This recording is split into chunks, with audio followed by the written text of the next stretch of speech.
Mateo capítulo 5. Estamos hablando de las bienaventuranzas, ¿ok? En forma de repaso voy a preguntar, no es un quiz ni nada, pero solamente, especialmente por los que estaban aquí ayer, la última semana. ¿Qué son las bienaventuranzas? Cuando hablamos de las bienaventuranzas, hay 8. ¿Quién me puede decir qué son las bienaventuranzas? Lo que es un cristiano. Ok, yes. Describen el carácter de un verdadero cristiano. Esas son las bienaventuranzas. Jesús, en el sermón del monte, esa es una de las cosas que él predicó. Las características de un verdadero cristiano. Ok, y 3 puntos que hablamos también fueron, las bienaventuranzas describen cómo debe actuar un cristiano ante Dios, ante el pecado, ante su hermano. También las bienaventuranzas describen el carácter en el cual Dios te está continuamente moldeando. Eso quiere decir que no es que, hoy yo soy pobre en espíritu, mañana yo lloro y soy manso también y ya terminé y ya tengo esas ahí y le pongo un check. Ese es el carácter que Dios te está moldeando cada día de tu vida. ¿Okay? También las bienaventuranzas describen el carácter diferente que debemos mostrar como cristianos. Okay, hablamos que Jesús dijo, después de las bienaventuranzas, en el capítulo 5, versículo 13, Él empieza a hablar también de cómo nosotros somos la luz del mundo y la sal de la tierra. Okay, y lo dice después de todas las bienaventuranzas. Esas características deben ser las cosas que nos hacen diferentes a todo el mundo. Okay, eso es lo que muestra que somos la luz del mundo, que somos la sal de la tierra. Hablamos de, ¿qué quiere decir bienaventurado? Lo dice como 10 veces. Okay, y si la Biblia lo repite y lo repite, tiene que ser importante. Okay, bienaventurado viene de una palabra griega. Okay, en otras versiones dice dichoso. Okay, ¿qué quiere decir? En griego quiere decir feliz. La Biblia en el Nuevo Testamento fue escrita en griego. Okay, la palabra significa ser feliz. Es un estado, no simplemente feliz como el mundo lo describe, que soy feliz porque hoy me gané dinero o lo que sea. No. Es una felicidad que no es afectada por las circunstancias. Es un tipo de felicidad que el mundo no te puede ofrecer porque no viene del mundo y no puede ser cambiado por el mundo. Okay, es algo que es fijo, es algo que viene de Dios. Okay, porque es una característica fundamental de un atributo de Dios. Dios es bendito, Dios es bendecido, Dios es la fuente de qué es verdaderamente la felicidad, el satisfecho. Okay, como David, hay muchos versículos que podemos leer, pero David dice en el Salmo 23, Jehová es mi pastor, nada me faltará. Yo estoy completamente satisfecho en Él. Dios es bendito, no hay nada que Él necesita, Él es totalmente feliz y satisfecho en todo. Si queremos ser feliz, yo no me voy a ir a un libro, yo no me voy a ir a cualquier persona, yo dependo de Dios. Yo dependo de lo que Él me dice que debo hacer para ser feliz. Y aquí me lo dice en el capítulo 5. Okay? Si quieres 8 maneras de ser feliz, léete capítulo 5. Okay? Hablamos de bienaventurado. También hablamos de la primera bienaventuranza, que es ser pobre en espíritu. Okay, pobre en espíritu. Okay, y vimos que también esa palabra pobre viene de una palabra griega que no solamente quiere decir como nosotros vemos los pobres afuera que están pidiendo por dinero, o que alguien viene y te limpia el carro y te pide por dinero, o te hace un servicio, o viene y te pregunta, y dijimos que hay muchos de ellos que son bien, ¿cómo es la palabra? Son bien atrevidos o agresivos, ¿ok? Pero no es así. El pobre que está hablando aquí es un pobre que es como un mendigo, ¿ok? Cuando es alguien que se hace tan pequeño hasta el punto que se acobardarse, gracias, y se encojece. Es como lo ves ahí, pero piénsalo espiritualmente. Se humilla, conoce que él no es nada, que no es nada y que no puede hacer nada. ¿ok? Es una persona que va a Dios para todo lo que necesita, ¿ok? Y hablamos que es una persona que tiene vergüenza y no quiere ser visto, es alguien que no se atreve a acercarse, que no tiene riqueza, ni influencia, ni posición, no tiene nada que dar, ¿ok? Y tiene dependencia total de esa persona. Es como si tú has visto a alguien así, la persona ni quiere que lo vean porque está tan avergonzado de su condición, está tan triste de cómo está. Y así debemos de ser espiritualmente ante Dios. Jesús, dame lo que tú puedas darme, solamente por tu gracia y tu misericordia. Así debemos de ser. Okay, esa es la primera, pobre en espíritu. Okay, no ir a Dios como que demandándole algo, como que ¿quién somos nosotros? A irle a Dios a demandarles algo o pedirle algo que no es su voluntad. No, ellos no te piden, ellos no te dicen, oh, no, tú me diste $5, no, dame 10. No, es por misericordia, por gracia lo que me puedas dar. Okay, eso es ser pobre en espíritu. ¿Y cuál es el resultado? Okay, en el capítulo 5, versículo 3 dice, bienaventurados los pobres en espíritu, ¿por qué? Porque de ellos es el reino de los cielos. ¿Y qué quiere decir eso? Eso quiere decir que tienen acceso a las riquezas de la gloria del Rey, de Dios, a su gracia, a su amor, a su fuerza para hacer lo que Él los ha llamado a hacer. Tú tienes todo lo que necesitas, ¿okay? Si Dios es tu Rey. ¿Okay? Y ahora vamos a empezar con la segunda, ¿okay? En el capítulo 5, versículo 4. Bienaventurado los que lloran, porque ellos recibirán consolación. Ok, ¿cómo es posible? Hablamos que bienaventurado quiere decir feliz. ¿Okay? ¿Cómo es posible que alguien puede ser feliz cuando tú lamentas o cuando tú lloras? ¿Y llorar por qué? ¿A qué se refiere Jesús aquí? Bienaventurados los que lloran. Hay mucha gente, mira, en la Biblia le pagaban a la gente para que lloren. En un funeral, ¿okay? Cuando alguien se moría, le pagaban a la gente para que lloren y que griten, para que se vea que esa persona era importante, ¿okay? Jesús no está hablando de simplemente llorar, así de fácil no es. ¿Alguien sabe de qué se refiere Jesús aquí? Yes, los que lloran por sus pecados. Está bien conectado con la primera bienaventuranza. Los que lloran por su condición, los que se sienten caídos, afligidos, los que lamentan por su condición espiritual. Vamos a hablar de esto, pero primero quiero preguntarles, ¿qué es lo peor que han hecho en su vida? Piénsanlo, no me lo digan. Si es ilegal, no me lo digan, ¿ok? Solamente piénsalo, ¿ok? Lo peor que han hecho. Y ahora piensen cómo se sintieron cuando eso pasó, ¿ok? ¿Lloraste? ¿Te afligiste? ¿Te pusiste triste por lo que hiciste?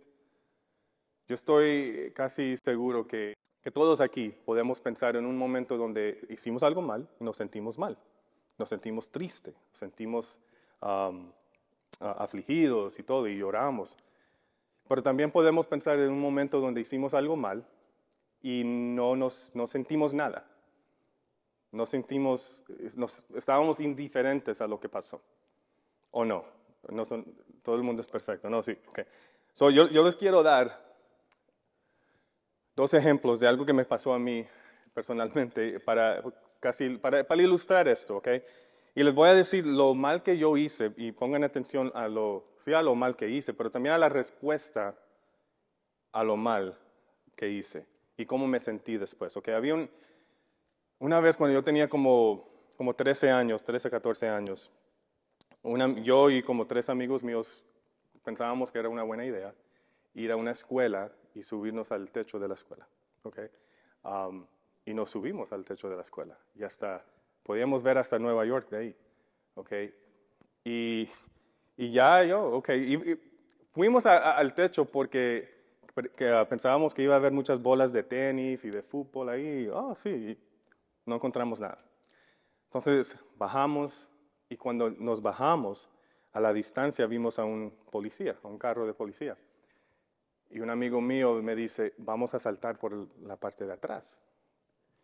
Gracias a Dios que yo dije que no, ¿ok? Y yo salté porque el techo tenía diferentes niveles, yo salté y el policía nos vio y nos llamó a todos y nos sentó, nos habló bien fuerte y todo, los tres estábamos llorando. Pero gracias a Dios que Él nos mostró mucha misericordia, ¿ok? Él nos dijo, no vamos a registrar eso en tu record, ¿ok? Pero lo que vamos a hacer, lo que yo quiero que ustedes tres hagan es que vayan a la casa y les digan a sus padres lo que pasó. Y, ok, yo caminé a la casa llorando, entré a la casa y mi mamá me ve y yo empecé a llorar, no podía ni decir nada, ¿ok? Hasta que me salió. Y me sentí afligido, me sentí de todo. Y no porque había una multa que tenía que pagar, no porque me iba a ir a la cárcel, no por ninguna razón, simplemente porque yo reconocí que le dolía el corazón a mi mamá y yo reconocí que lo que hice era mal. ¿Okay? Ella me consoló y me dijo, porque me dijiste la verdad, no vas a estar castigado. So, gloria a Dios. Pero con vamos a contrast, ¿okay? Al opuesto, había otra vez que también tenía como 13 años y estaba en la escuela, estaba dentro de la escuela con un amigo y pensábamos que era buena idea también de coger la tiza, el polvo que viene de la tiza, ¿okay? Que se colecta ahí en la pizarra. So, él tenía una bolsita así de Ziploc y pusimos todo el polvo de la tiza ahí adentro del Ziploc bag. Y pensábamos, oh, mira, se ve como droga, ja, ja, ja, ¿okay?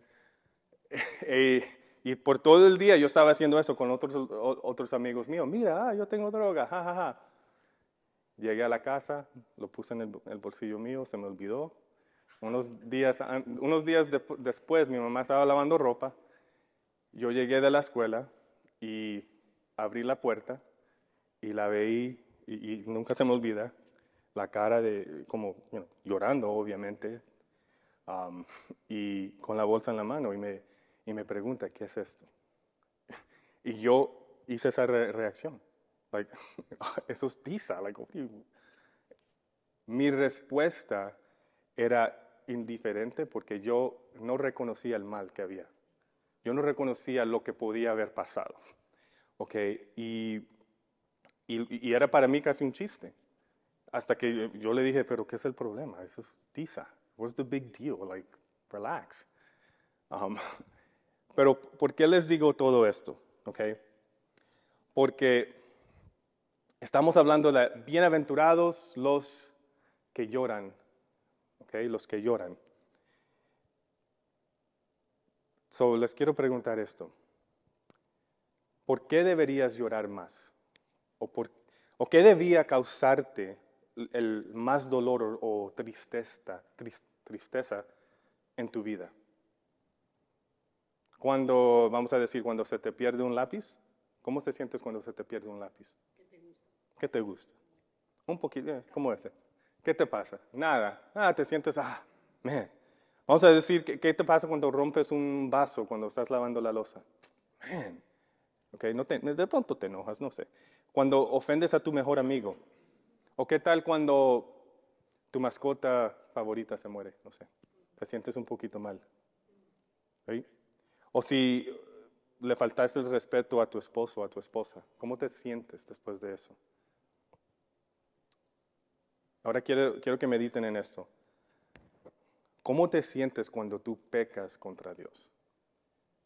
¿Cómo te sientes? Cuando el Espíritu Santo te convence que has pecado, que has hecho algo mal. ¿Cómo te sientes? Esa es una pregunta para ustedes pensar, ¿ok? Porque no debe haber comparación. Nunca. ¿Ok? Porque lo que tú lamentas, por lo que tú lloras, por lo que te entriste, muestra lo que le pones valor. ¿A qué le pones valor? ¿Okay? Y como cristianos, nuestro pecado contra Dios debe afligirnos, debe entristecernos, nos debemos estar lamentando por eso. ¿Por qué? ¿Por qué? Porque podemos perder la comunicación con Dios, sí. ¿Pero por qué? ¿Por qué eso es tan importante? Porque Dios es santo, pero si te duele es porque tú le has puesto un valor a Dios. Y no hay nada más valoroso que tu relación con Dios. Si tú le pones un valor a algo tan importante y lo pierdes, ay Dios mío, puede ser un vaso que te dio tu abuela o algo, pero el valor que le pones, lo más valoroso en tu vida es Dios. ¿Ok? Y cuando pecamos contra Él nos debe doler, nos debe entristecer. ¿Okay? No como compararlo con cualquier otra cosa, no, es lo más que debe de afligirnos. ¿Okay? Esta palabra llorar, lo que usa Mateo aquí, quiere decir afligirse o entristecerte. Y también transmite esa idea de, no es algo simplemente externo, es algo bien profundo, interno que estás sintiendo. De hecho que en el idioma griego, hay 9 maneras de describir un dolor y la peor está reservada para esto. ¿Okay? Está usado en el Nuevo Testamento 9 veces y la peor, la que describe el dolor más grave, que se refiere a luto por los muertos. ¿Okay? Es esta palabra que se usa aquí. ¿Por qué lloramos? ¿Por qué nos sentimos así? No nos sentimos así porque estoy solo, porque estoy desanimado o decepcionado, o porque alguien murió, porque nadie me ama. No. Bienaventurados los que lloran son los que se sienten afligidos por su pecado contra Dios. Jesús estaba hablando de los que están arrepentidos, que están afligidos por su pecado contra Dios. No tiene nada que ver contigo, tiene que ver con cómo tú te has pecado contra Dios. ¿Okay? ¿Y por qué te debe de doler? Porque has roto su ley. Te debe de doler porque no has representado a tu rey correctamente. ¿Okay? Él dice que tú eres la sal de la tierra, la luz del mundo. Pobre en espíritu y bienaventurados los que lloran. Vamos a ver cuando continuemos las próximas semanas que Jesús rompe todas estas bienaventuranzas. Hay unas que tienen que ver con nuestra respuesta para nuestros hermanos. Y estas dos tienen que ver específicamente con nuestra respuesta contra el pecado como un cristiano. Si eres verdadero cristiano, estas dos deben describir tu reacción, tu respuesta contra el pecado. Okay? En Santiago 4:8 dice, acercaos a Dios y Él se acercará a vosotros. Limpiad vuestras manos, pecadores, purificad vuestros corazones, vosotros de doble ánimo. Afligidos, lamentaos y llorad, que tu risa se convierta en llanto y tu alegría en tristeza. Humíllate ante el Señor y Él te levantará. Y también podemos leer en muchos lugares en la Biblia, pero te voy a dar simplemente 3 ejemplos, ¿okay? Donde vemos este tipo de actitud al pecado. En Lucas 5:8 dice, viendo esto, Simón Pedro cayó de rodillas ante Jesús, diciendo, apártate de mí, Señor, porque soy hombre pecador. Salmo 51, podemos leer todo este salmo. Esto es cuando David se arrepiente del pecado con Bathsheba. Okay. Pero pónganle atención a las palabras que él usa. Okay. Esto describe esa actitud de pobre en espíritu, de los que lloran por sus pecados.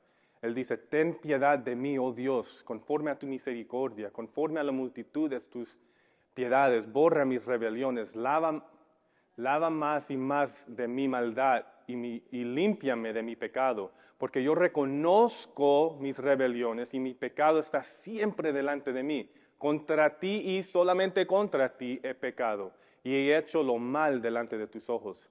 Y al versículo 9, esconde tu rostro de mí, de mis pecados, y borra todas mis maldades. Y los sacrificios de Dios son el espíritu quebrantado, al corazón contrito y humillado no despreciarás tú, oh Jehová. Es como si David estaba diciendo, yo no me puedo sacar esto de la mente, de mi corazón. Jesús, yo voy a ti porque me duele, me duele, me duele. Y él se quedó con este pecado por casi 9 meses. Okay. So, él no lo confesó right away. Okay. También vemos el ejemplo de la mujer con el alabaster box. Okay.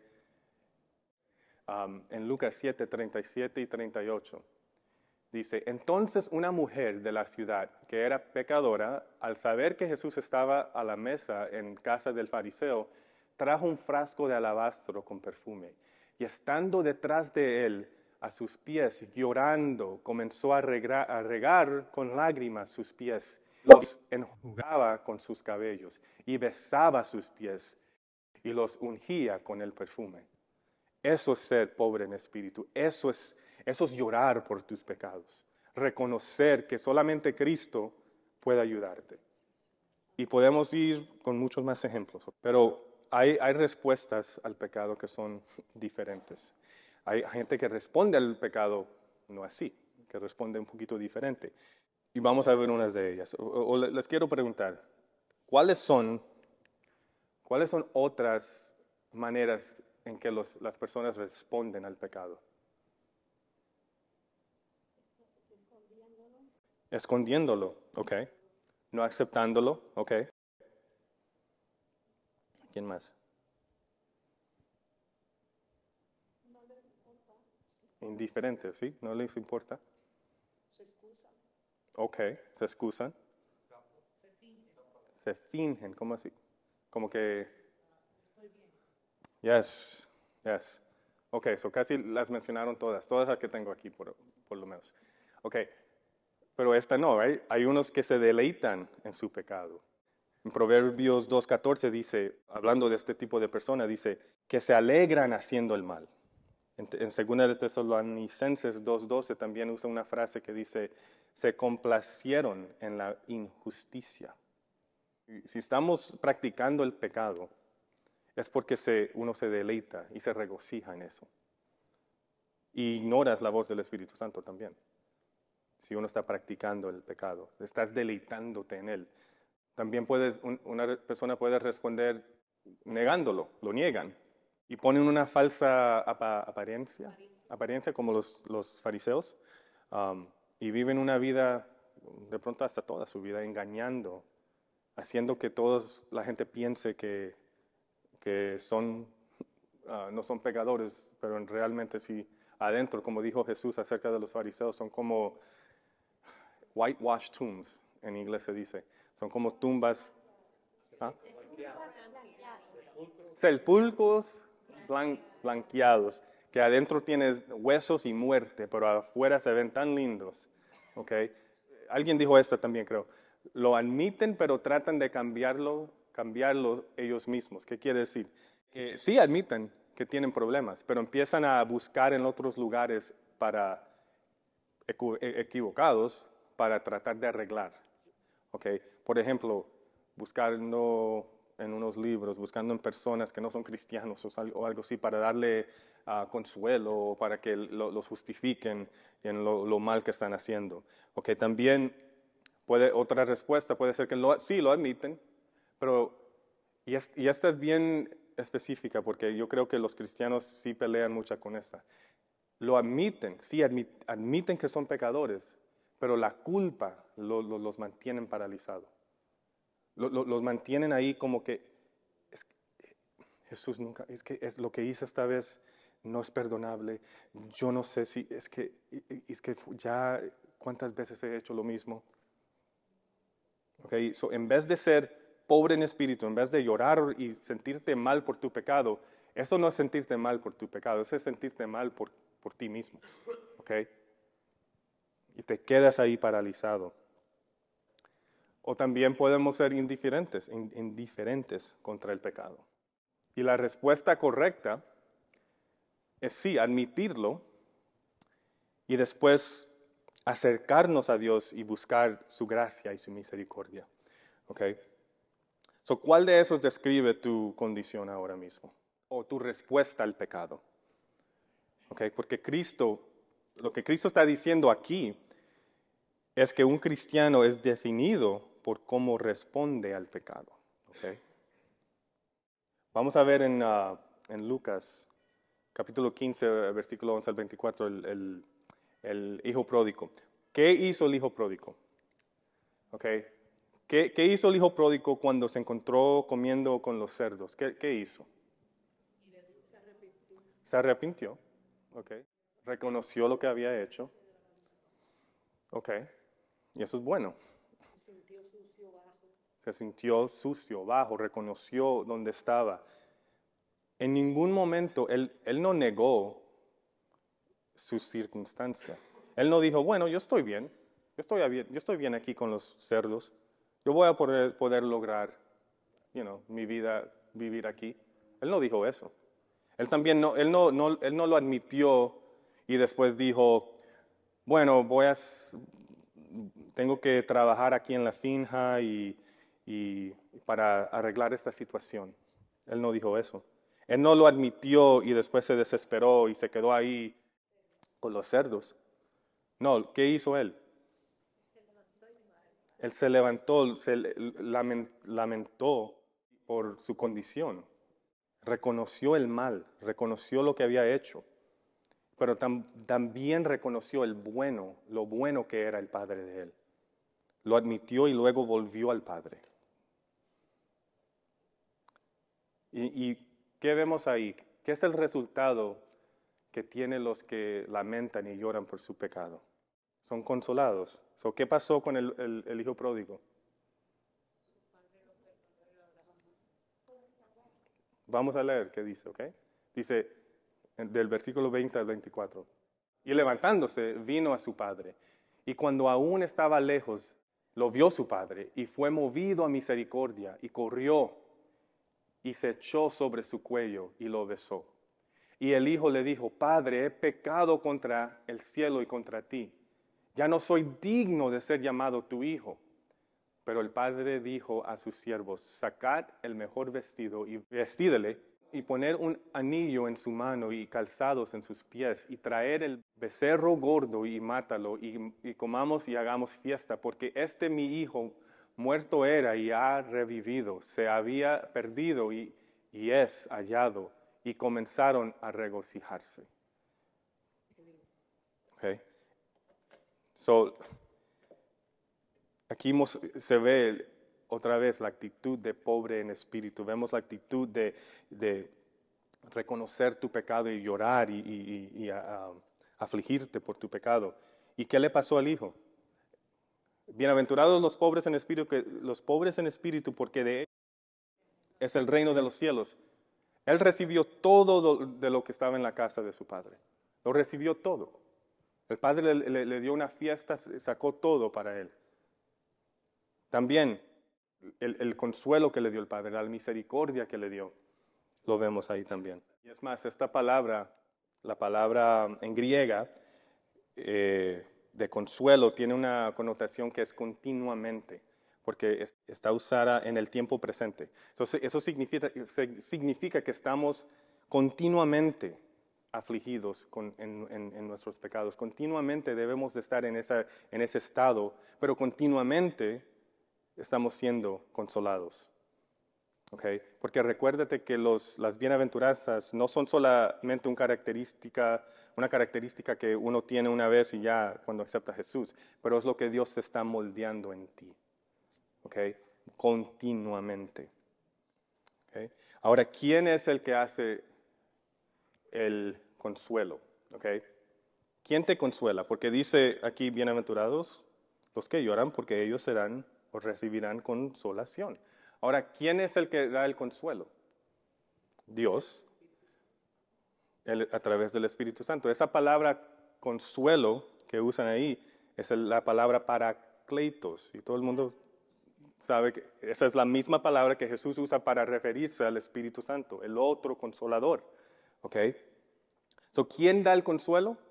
El Espíritu Santo nos consuela a través de la palabra de Dios. ¿Okay? Romanos 15:4 dice, porque las cosas que se escriben antes para nuestra enseñanza se escribieron a fin de que por la paciencia y la consolación de las Escrituras tengamos esperanza. Sus palabras, su palabra consuela. Su palabra es la que te trae el consuelo y te trae la alegría. Su palabra. Literalmente su palabra. ¿Ok? Sus promesas nos traen consuelo. Pregúntate, ¿no te consuela saber que por cada situación que estás pasando hay algo que Dios te puede consolar? ¿Hay algo que Dios te puede decir? ¿No está mudo o no está callado cuando estás pasando por X cosa? La palabra de Él es suficiente y eficaz para todo. Amén.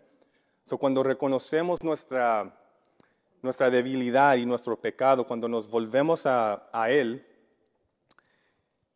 lamentando nuestra condición pecaminosa, su palabra siempre, cuando hacemos eso, siempre va a traer consuelo. Y te lo I'm going to prove it to you, te lo voy a demostrar, ¿ok? Vamos a decir que si tú dices, que es imposible hacer lo que Dios me está diciendo que haga. Bueno, en Lucas 18:27 Él te dice, todo es posible. Todo lo puedes hacer por medio de Cristo que me fortalece. Eso es en Filipenses 4:16. Si dices, bueno, estoy muy cansado, en Mateo 11:28 Él te dice, yo te daré descanso. Si dices, nadie me ama, léete Juan 3:16. O nadie me ama, léete Romanos 8:37-38, donde Él te dice que nada puede separarte de mi amor. Nada, ni el mismo diablo, nada creado te puede separar de mi propósito en ti y de mi amor por ti. De pronto dices, bueno, tengo miedo de lo que va a pasar. En 2 de Timoteo 1:7 Él te dice, no te ha dado un espíritu de miedo, sino de poder, amor y dominio propio. De pronto, ¿qué dirán o pensarán los demás de mí? En Isaías 54:17 Él dice, ninguna arma formada contra ti prosperará. Forjada contra ti prosperará, perdón. ¿Ok? Hay algo que Dios quiere decirte cada día de tu vida, por cada situación en tu vida. Él tiene las palabras de consuelo. Solamente si tú, con un corazón contrito y humillado, vienes ante Él. Porque eso es una promesa de Dios. Es una promesa. Eso quiere decir que Dios dice esto y Él es fiel a cumplirlo. Él dice, al corazón contrito y humillado no despreciará tú, oh Jehová, oh Dios. Él no va a decir no a un corazón contrito y humillado. Nunca. Y nada te puede separar de este amor. Si tú le vienes a Jesús con ese corazón, el mismo diablo no se puede entrar, no puede pararse en medio de ti. Nadie, ni nada. Nada te puede separar de ese consuelo, nadie te puede separar de ese amor, nada. Porque son las palabras de Él, no son palabras de cualquiera. ¿Y qué pasa cuando somos consolados? Bueno, acá dice, bienaventurados los que lloran, porque ellos recibirán consolación. Los que son consolados son bienaventurados, son felices. Empieza con llorar, empieza con ese sentir de ser afligido y lamentando por nuestro pecado, pero termina con felicidad. Él te levanta. ¿Y quieres saber por qué? ¿Por qué los que lamentan, los que lloran son tan felices? Porque solamente los que lloran por sus pecados son los que son perdonados por sus pecados. ¿Okay? Y también hay una parte, hay un aspecto final de este consuelo de Dios. Él no solamente nos consuela ahora, o ahorita, o ahora mismo, como se diga, o en este mundo, pero Él también nos va a dar un consuelo cuando entremos en el reino eterno. ¿Qué quiere decir eso? Bueno, Apocalipsis 21:4 dice así: enjugará Dios toda lágrima de los ojos de ellos, y ya no habrá muerte, ni habrá más llanto, ni clamor, ni dolor, porque las primeras cosas pasaron. So, va a haber un día donde no va a haber más dolor, no va a haber más llanto, no va a haber más enfermedad, no va a haber más cáncer, no va a haber más dolor, ni pecado, ni maldad, nada, porque Él es el que va a consolar y va a traer todo, y todo va a ser eliminado. ¿Ok? Entonces, Él nos consola. Ahora la pregunta siguiente es, ¿cómo yo me convierto en uno que lamenta por su pecado? ¿Okay? ¿Cómo nos convertimos en alguien que lamenta por su pecado? ¿Qué debemos de estar mirando? Bueno, tenemos que estar eliminando los obstáculos o las cosas que nos hacen resistir el Espíritu Santo y que nos hacen insensible al pecado. ¿Ok? Unas cuantas son, primeramente, bueno, el amor por el pecado. Si tú amas al pecado, eso paraliza o frisa tu corazón para el arrepentimiento. Porque cuando tú amas un pecado, lo que estás haciendo, tú vas a sacrificar por él, tú vas a protegerlo, defenderlo, te vas a deleitar en él. ¿Ok? ¿Qué más? La desesperación. Cuando alguien dice, bueno, Dios no puede perdonar esto. Dios no puede. Yo me he encontrado en esa situación. O Dios, yo no sé que cuántas veces yo caigo en el mismo pecado. Eso es una manera que el diablo te hace que no seas pobre en espíritu y que no llores o lamentes por tu pecado. Te quedas ahí trancado, paralizado. Y lo que está pasando ahí es que estás haciendo que tu pecado sea más grande que la gracia de Dios, que la sangre de Dios. Otra cosa es el orgullo. La gente que cree, bueno, yo no soy tan malo. O comparan su pecado con otros. Yo voy al club solamente un día a la semana. O yo no sé. Okay. Pero se comparan. En vez de compararse a Cristo, se comparan con otros y creen que no son tan malos. Pero no hay más malo que eso, porque no estás decepcionado. También la procrastinación es otro obstáculo. ¿Por qué? La gente que dice, yo me arrepiento mañana. Y de pronto ni lo dices, pero lo piensas y lo actúas de esa manera. Los que lamentan, óigame bien claro, los que lamentan por sus pecados, como Jesús está describiendo aquí, los que lamentan por sus pecados reconocen que el mejor tiempo de arrepentirse es now, ahora mismo. No es ayer, no es cuando llegue a la casa y me voy a dormir, pero es ahora. Así de serio debemos de tomar el pecado. ¿Okay?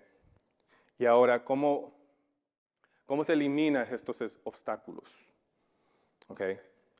Debemos de siempre estar orando por un corazón contrito y humillado, un corazón transparente, sensible a su voz, sumiso. Y también tenemos que aprender a odiar el pecado. Y esa es una palabra que la puse así porque esa palabra es como tabú, no se debe de decir odiar. Pero si hay algo que uno debe de odiar con todo su corazón, con toda su mente y con todo su cuerpo, es el pecado. Ódialo. Haz lo que tengas que hacer para correr de él. Ódialo con una pasión. Ódialo. ¿Ok? Un joven me preguntó un día, reconocía que estaba en pecado. Y él dice, pero yo no sé cómo parar, yo no sé qué hacer. Cada vez yo trato y sigo cayendo en el mismo pecado. Y eso es lo que yo le dije. Aprende a odiarlo.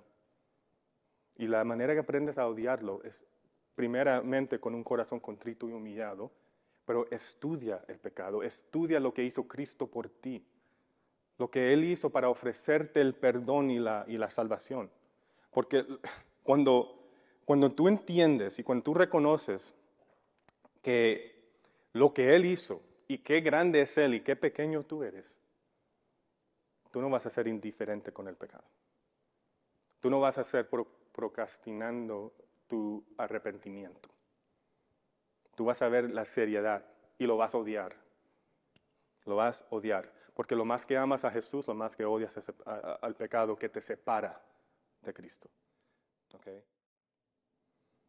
So, cuando reconoces que estás en la presencia del Dios Todopoderoso, del soberano Dios de la tierra, eso te debe, cuando reconoces más y más cómo Él te salvó, qué es lo que Él hizo por ti, eso te debe convertirte en un mendigo.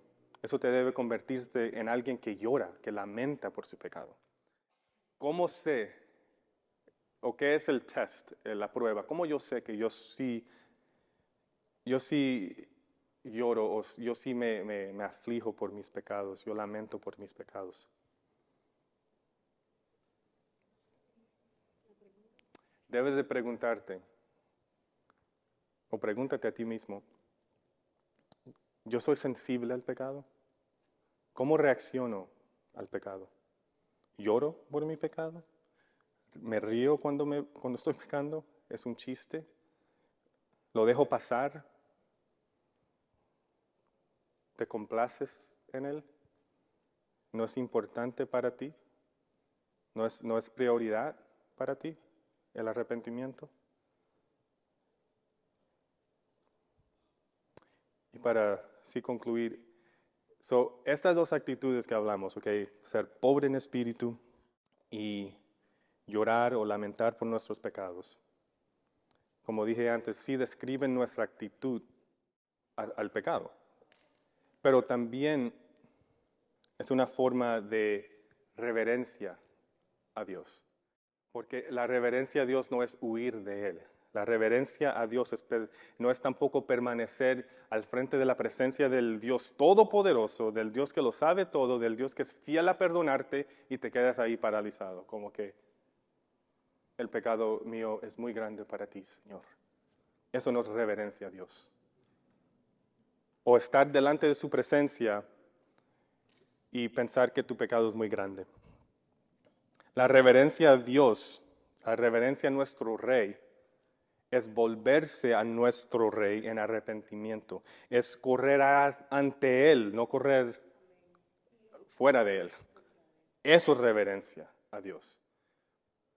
La reverencia no es huir de Dios, sino correr hacia Él.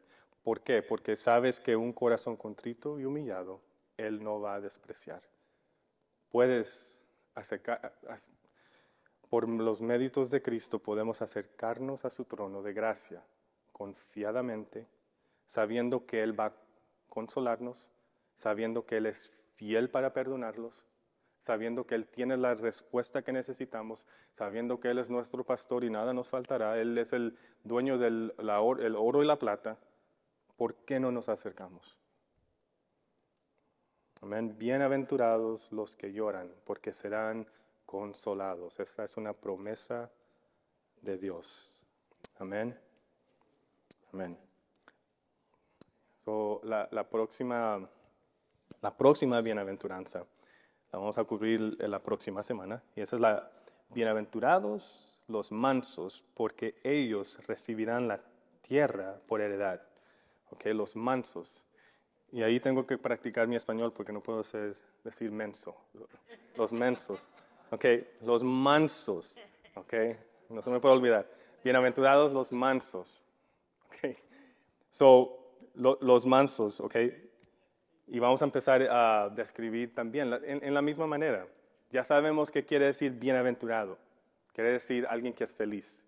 Es una felicidad que no cambia con las circunstancias, ¿cómo es posible que alguien que es manso, primeramente, qué quiere decir ser manso?